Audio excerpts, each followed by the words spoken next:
किया, मुझे जवाब मैं बताऊंगा, क्योंकि आज डर क्यों रहे हैं फिर मैं बताऊंगा। अगर आपने बात सामने लाई है तो लोगों के मैं सामने सारा कुछ बताऊंगा।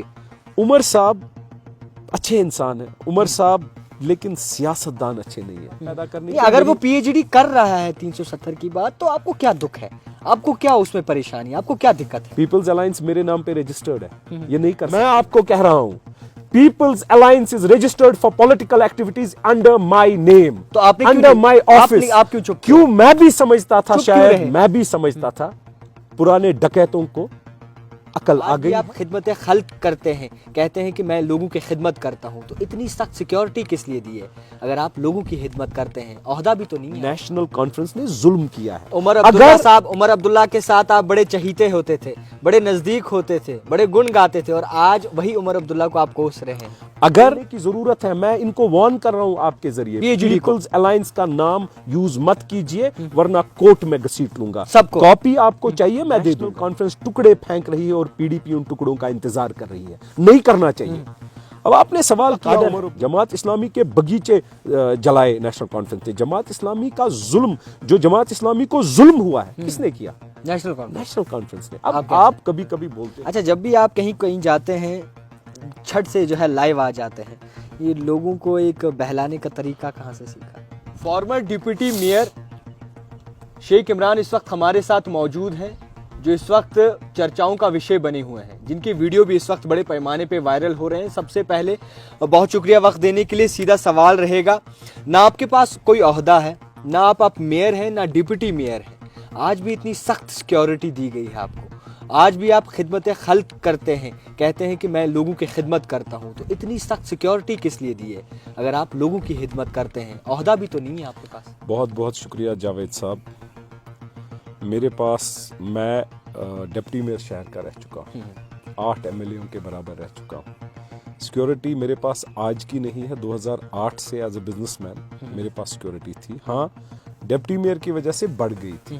फिर उसके बाद जब मुझे डिटेन किया गया, जेल खाया मैंने, उमर साहब ने जैसे खाया, महबूबा जी ने जैसे खाया, सजाद गनी लोन साहब ने जेल गए, तो उन सब के साथ मैं जेल गया, तो उनकी सिक्योरिटी भी कम हुई, मेरी भी कम हुई। अब मेरे पास 4-5 लोग हैं, क्योंकि ये लोग, नेशनल कॉन्फ्रेंस के एक वर्कर की रिकॉर्डिंग लीक हो जाती है कि उसने मुझे मारने के लिए 3 लाख रुपए दिए हैं। नेशनल कॉन्फ्रेंस, हाँ, national conference, deputy mayor Parvez Qadri ने, वो 2 लड़के आपको मारने के, हाँ, उनकी एक रिकॉर्डिंग आपस में, उसकी जिक्र भी उसमें होती है, वो फॉर्मर एसएसपी के पास भी गई। थ्रेट असेसमेंट होता है इसका। सिक्योरिटी शौकियाना या ताल्लुकात से नहीं दी जाती है। अगर ये शौकियाना और ताल्लुकात से दी हुई होती तो उमर साहब और फारूक साहब के पास मुझे लगता है 150-200 बंदे हैं, तो फिर तो वो ज्यादा शौकियाना या ताल्लुकात वाले हैं। उनके पास इतनी सिक्योरिटी क्यों? फॉर्मर सीएम, वो कौन होता है हिंदुस्तान में? यहाँ इतना मैं बोलूंगा, एक थ्रेट असेसमेंट होती है, वो थ्रेट असेसमेंट हम नहीं करते, वो पुलिस करती है, वो उनका काम है। और मेरा आपने दिन भर देखा होगा, मैं कभी इस गली कोचे में होता हूँ, कभी उसमें होता हूँ, दिखावा करते हैं, कभी मेरी ड्रामा करते हैं। हकीकत है आपके जहन में लोगों का कहना, मैं बताऊंगा ना, आप और लोग इसलिए इसको ड्रामा बोलते हो क्योंकि लोगों की खिदमत किसी पॉलिटिशियन ने आज तक की नहीं। इस वक्त जो हालात बने हैं, मौजूदा हालात, 370 की अगर बात करें तो पीडीपी, नेशनल कॉन्फ्रेंस या फिर दीगर पार्टियां 370 के दावे कर रही हैं। क्या कहेंगे आप, किस नज़रिए से देखेंगे आज के वक्त में 370 की बात करना और उसी बात पर लोगों का दिल जीतना? देखिए जायद साहब, आपने जो बात कही जी, मैं ये बोलना चाहूँगा, 370 धोखा, रायशुमारी धोखा, ऑटोनॉमी धोखा, सेल्फ रूल धोखा। इस धोखे में अगर नेशनल कॉन्फ्रेंस को धोखा लगा होता तो इन्होंने अपनी कुर्सी छोड़ दी होती। इन्होंने कुर्सी छोड़ी नहीं, तो इसका मतलब ये धोखा देने में एक चाल और साजिश के उसमें मिले हुए थे। जायद साहब, आप भी यंग हैं जी, मैं भी नया नया सियासतदान हूं। मैं इतना बोलना चाहूंगा कि मैं चाहता हूं, देखिए अपनी पार्टी निकली है, अल्ताफ बुखारी साहब जो हैं, वो क्या कहते हैं, वो कोसते हैं कि पुरानी सरकारों ने कुछ नहीं किया। सजाद गनी लोन साहब, वो कहते हैं कि पुरानी सरकारों ने कुछ नहीं किया। उसके बाद हकीम यासीन साहब, वो भी एक इंडिपेंडेंट सोच रखते हैं। कुछ लीडर जो कदावर लीडर जैसे ये गुलाम नबी आज़ाद साहब, वो भी पार्टी निकली है और वो कहते हैं आए दिन के रिवायती सियासतदानों ने कुछ नहीं किया। उसके बाद मुझे लगता है कि जो मुजफ्फर बेग साहब हैं वो भी कहते हैं कि पुरानी गलतियां पुरानी हैं। उसके बाद फयाज मीर साहब हैं, कहते हैं वो सारी बी टीम है। नहीं, हक खान साहब हैं। देखिए, मैं इतना बोलूंगा, नेशनल कॉन्फ्रेंस के लिए पीडीपी कल तक बी टीम थी, आज बी टीम नहीं है। क्यों? क्योंकि वो नेशनल कॉन्फ्रेंस के साथ सलाह में है और नेशनल कॉन्फ्रेंस एक किंग्स पार्टी की तरह डिसाइड करेगा कि मैं कौन सा टुकड़ा पीडीपी पे फेंकूं। बदकिस्मती है, महबूबा जी जैसी स्ट्रीट फाइटर, महबूबा जी जैसी जो खैरखा कश्मीरियों के बोलचाल से है, गलती हो सकती है बीजेपी की साथ सरकार बना के, लेकिन क्या नेशनल कॉन्फ्रेंस डिसाइड करेगा वो किस टुकड़े पे लड़ेगी? देखिए, ये बदकिस्मती है। मैं चाहता हूं, मैं अल्लाह ताला और अपने रब से मांगता हूं, कब अकल आएगी हमारे इन खिदमतगारों की जो अपने आप को लीडर बोलते हैं। देखिए, मेरा मानना है जब तक अल्ताफ बुखारी साहब, सजाद गनी लोन साहब, हकीम साहब, मुजफ्फर बेग साहब, हक खान साहब, फयाज मीर साहब, मुझ जैसे छोटे छोटे जो इंडिपेंडेंट हैं, वो इंजीनियर रशीद साहब की पार्टी, तारिक आमी साहब जिन्होंने हमेशा जुल्म देखा नेशनल कॉन्फ्रेंस का, जब तक ये एक मिलके एक अलायंस ना हो, जब तक ये मिलके डिसाइड न करे हमारा चीफ मिनिस्टर कैंडिडेट वो होगा। तो आप चाहते हैं कि हमारा दो चीजें खड़ी हो जाए, दो प्लेटफॉर्म खड़े हो जाए। हमारा पार्लियामेंट कैंडिडेट फलाना होगा जॉइंट, और उसके लिए हम दिन रात मेहनत करें कि ये अलायंस फिर एक सोच बने, ये सोच एक पार्टी बने और ये पार्टी कश्मीरियों का मुस्तकबिल बने। देखिए, जब तक ये नहीं होगा, ये पैटी पॉलिटिक्स है। अपनी पार्टी में अल्ताफ साहब चीफ मिनिस्टर लड़ने निकले हैं, पीसी में सजाद साहब चीफ मिनिस्टर बनने निकले हैं, बीच में मेंबर पार्लियामेंटान शायद हकीम साहब एक लड़ ले, इशफाक जब्बार साहब एक लड़ ले, इंजीनियर रशीद साहब एक लड़ ले। ये एक फोर्स तब बनेगा जब ये अपनी चीफ मिनिस्ट्री के ख्वाबों को छोड़ के एक हो जाएं और ये समझे कि हमें कश्मीरी की बका के लिए सियासत करनी है। कोई नहीं करता, चाहे कश्मीरियों के लिए कोई नहीं करता सियासत, चाहे अपनी कुर्सी गवानी पड़े या सैक्रिफाइस देना पड़े, और ये सोच दिल में रखे।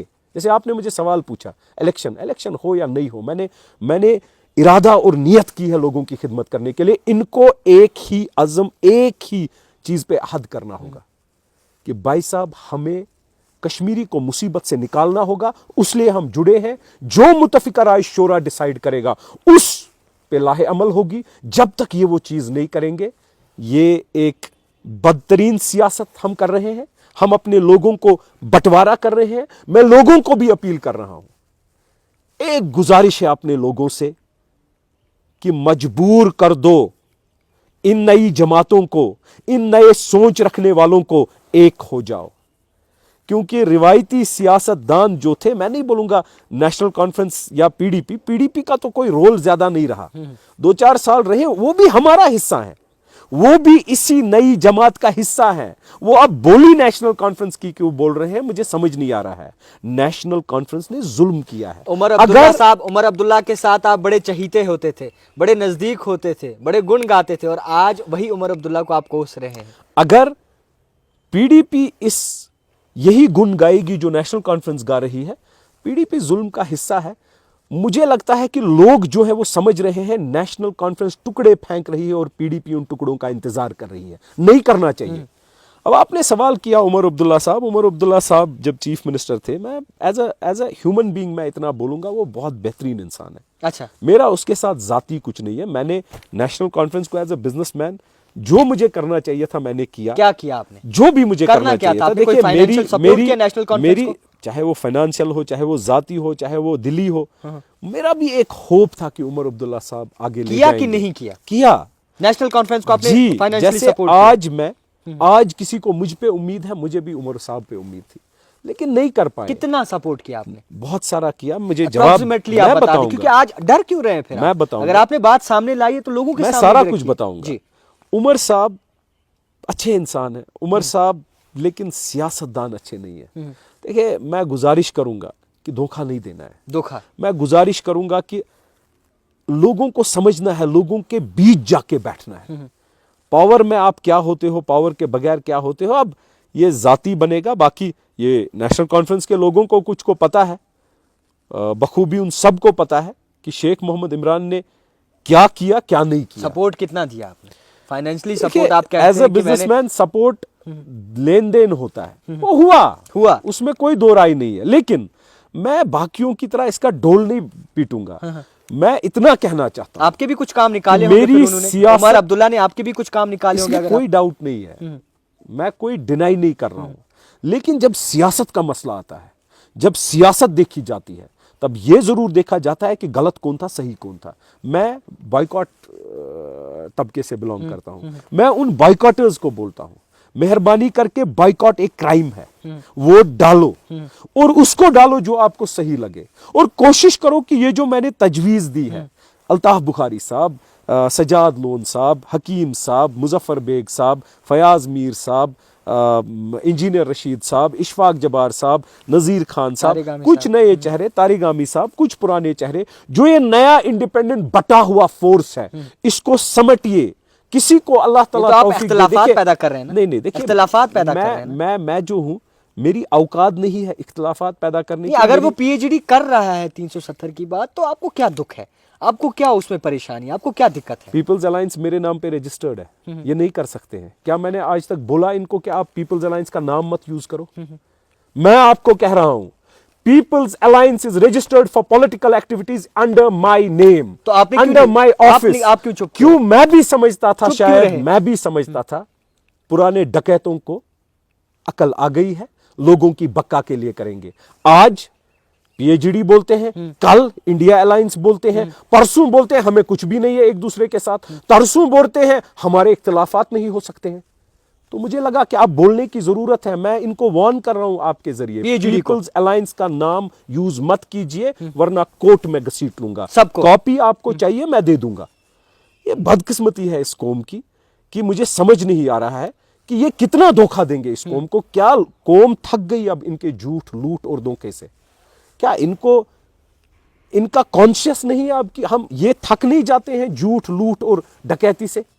कितना धोखा, एक हद होती है जावेद साहब। और इंशाल्लाह मुझे पूरा यकीन है इस दफा तब्दीली का इनकलाब मैं खानियार से लाऊंगा, और इंशाल्लाह ये किस इनकलाब तरीके से पूरे लाएंगे? जम्मू इलेक्शंस कश्मीर में क्या, आएगा। पॉलिटिक्स में क्या रुझान रखते हैं आप? क्या किसी पार्टी के साथ जाना चाहते देखिए, हैं? मैंने विजन क्या है आपका? अलायंस की विजन बोला आपको, यही मेरा विजन था कि ये सब मिलके एक ही अहद करें कि कश्मीरी को मुसीबत से निकालना है।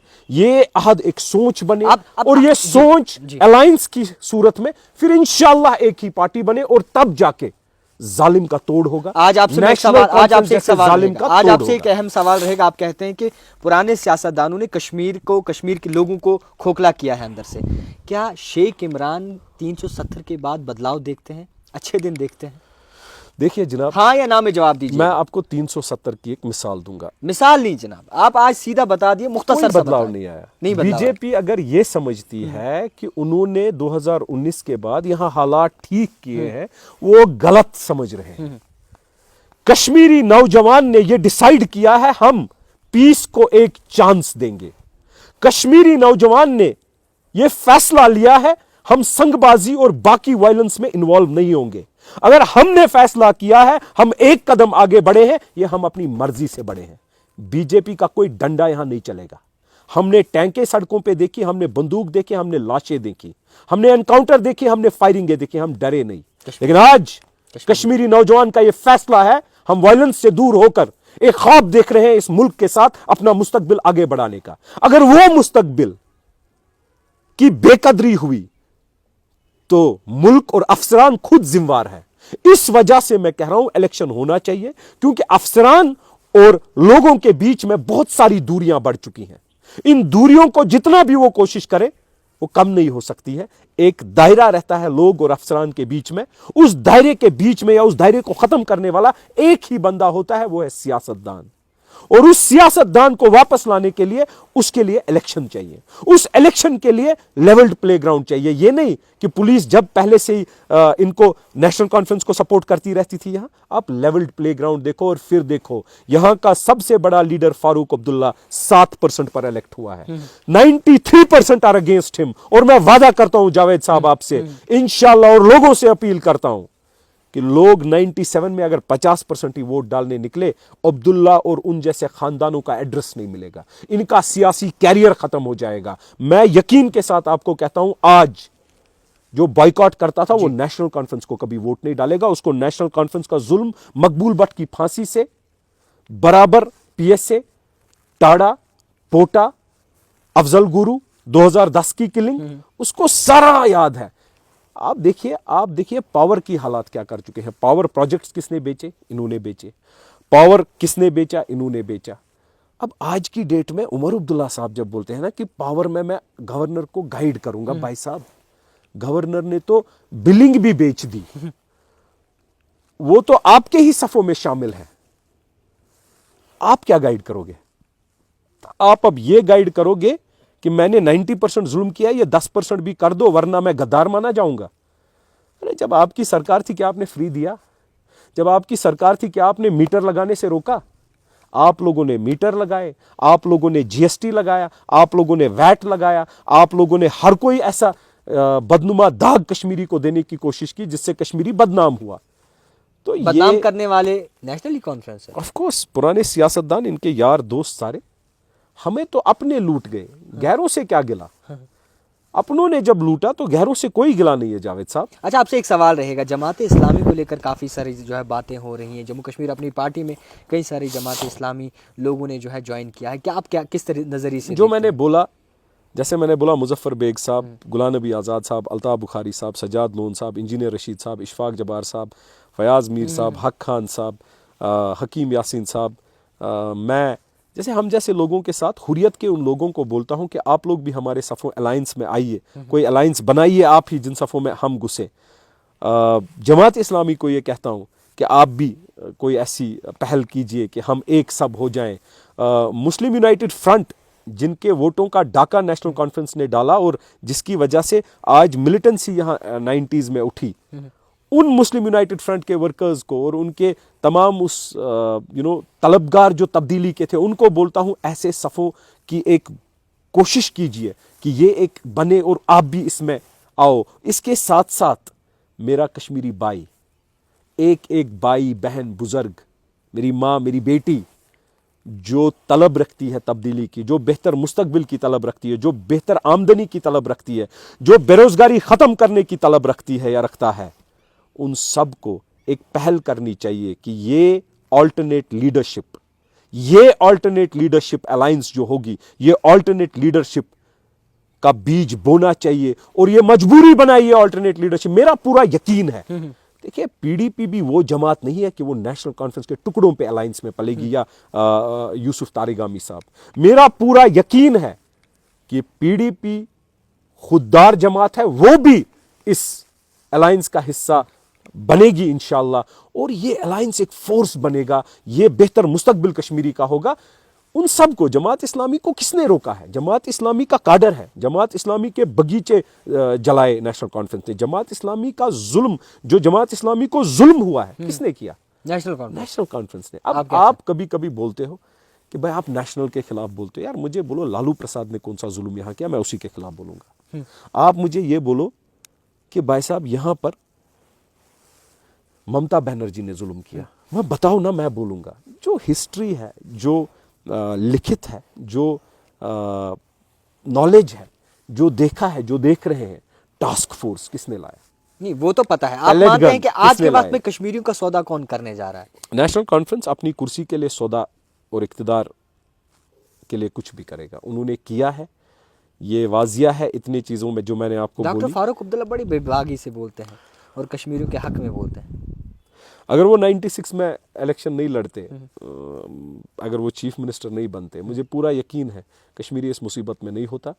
हम मुल्क के साथ होते और हम मुल्क के साथ बड़े इज्जतदार तरीके से होते। हम पे कोई लेबल मिलिटेंसी की नहीं होती। अगर वो अपनी कुर्सी के लिए इशफाक मजीद बिस्को बॉय जैसे लड़के को मजबूर नहीं करते बंदूक उठाने के लिए, मुझे नहीं लगता यहाँ पर कोई हालात ख़राब थे। मुझे नहीं लगता हम इस सूरत हाल में होते। आज वो बेबागी से इस उम्र में बोल रहे होंगे। अल्लाह ताला उनको हिदायत करे, लंबी उम्र दे, लेकिन जो उनका ट्रैक रिकॉर्ड रहा है उनको अल्लाह ताला से माफ़ी ज़रूर मांगनी चाहिए। आप मानते हैं डॉक्टर फारूक अब्दुल्ला को अल्लाह से माफ़ी मांगनी चाहिए क्योंकि उनके माजी में ट्रैक रिकॉर्ड ठीक नहीं था? कोई दो राय नहीं है। इसमें कोई दो राय नहीं है, मैं ये फतवा नहीं दे रहा हूँ।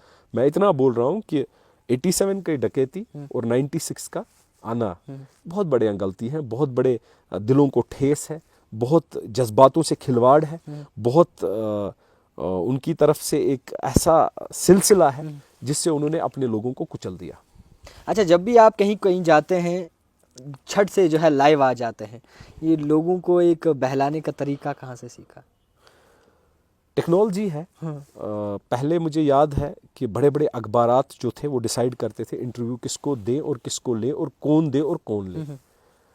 अब मोबाइल निकला, आपका पेज निकला, आप इंटरव्यू करते हैं, आप दिल बहलाने के लिए तो नहीं करते हैं, आप जर्नलिज्म, एक सच्ची अच्छी न्यूज़ को आगे बढ़ा रहे हैं, एक सच्ची अच्छी बात को आगे बढ़ा रहे हैं। तो लाइव भी एक जरिया है, टेक्नोलॉजी है कि हम दिखाए लोगों को यहाँ प्रॉब्लम थी, यहाँ हमने ये सॉल्व किया, यहाँ इस बंदे को ये बोला, आप इलाके में बुलाओगे हम आएंगे। उन कराकुली वाले लोगों को, खानदानी लोगों को, नेशनल कॉन्फ्रेंस के उन गिरगटों को बुलाओगे, वो नहीं आएंगे। उन्होंने बादशाहत देखनी है। देखिए, उनको शहर श्रीनगर में आप गिनो, सागर साहब को अपना बच्चा बनाना है, मुबारक गुल साहब को बच्चा बनाना है, तनवीर सादिक साहब के बच्चे हैं, वो इरफान शाह साहब, महिदीन शाह साहब के बच्चे हैं, पीर आफाक साहब, पीर शफी साहब के बच्चे हैं, मुजफ्फर शाह साहब, गुल शाह साहब के बच्चे हैं। इन सब बच्चों को, वालिदैन को अपने बच्चे बनाने हैं। तो नेचुरली ये हमारे बच्चों को तो नहीं पूछेंगे, हमारे कौम के बच्चों को तो नहीं पूछेंगे, तो ये क्यों आएंगे, ये क्यों हिलेंगे, ये क्यों नहीं 2019 के बाद निकले? ये तब निकलते हैं जब इलेक्शन का ब्यूगल बजता है। क्यों? इनके पास झूठ की एक गठरी होती है। ये एक झूठ निकालते हैं, रोज सुबह शाम तक गठरी खत्म करते हैं, फिर दूसरे दिन फिर दूसरी बोहरी निकालते हैं, दूसरा झूठ बांटते हैं। 3 महीने 4 महीने झूठ की लाइफ होती है, उन 3-4 महीने में झूठ बोल के इक्तदार हासिल करते हैं, फिर 5 साल तानाशाही। आज इनकी जमीन तंग हो चुकी है, आज इनके लोग खिसक रहे हैं, आज बाइकॉट कैडर निकला है कि हम तब्दीली लाएंगे और मुल्क हिंदुस्तान को दिखाएंगे कि हम आज तक चुप थे, आज हम तब्दीली के तलकगार हैं। आज हम तक वायलेंस में थे, आज हम पीस के साथ हैं। आज तक हम अपनी बर्बादी के साथ थे, आज हम बेहतरी के साथ होंगे। और उससे इनको लगेगा, उसी वजह से हम लाइव भी जाते हैं, हम इनके खिलाफ भी बोलते हैं, हम सच्चाई बोलते हैं। तो technology adaptation is overall an important. तो सियासतदान किस तरीके से हैं, किस तरीके से सियासत इस वक्त चल रही है और किस तरीके से जो है मौजूदा हालात, मौजूदा सियासत पर जो है शेख इमरान अपना रुझान रखते हैं, मुसलसल इनसे जानने की कोशिश की। देखते रहिए द टाइपराइटर जावेद खान के साथ।